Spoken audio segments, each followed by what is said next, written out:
What is this thing called entrepreneurship? It's like the secret sauce that turns ideas into businesses. Imagine it as the spark that ignites a fire. Entrepreneurship is about identifying opportunities, taking risks, and creating value. It's the art of turning ideas into reality.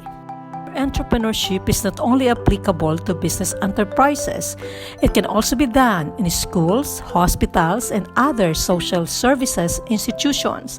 Entrepreneurship has special or extraordinary features such as the creation of something new or something different. In short, it is innovation which distinguishes entrepreneurship from other activities. You may ask, why does entrepreneurship matter? It's a driving force behind economic growth. New businesses create jobs, spur innovation, and drive competition, ultimately benefiting consumers and society as a whole.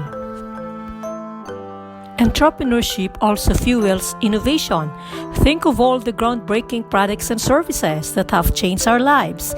They often originate from the entrepreneurial spirit. Moreover, entrepreneurship offers a unique lifestyle.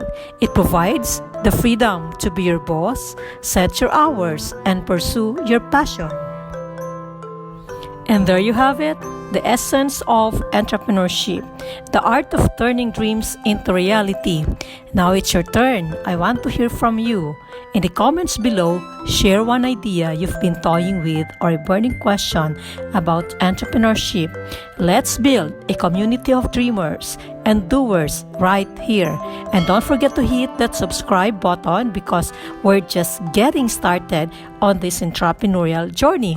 Stay inspired, stay curious, and let's make things happen together.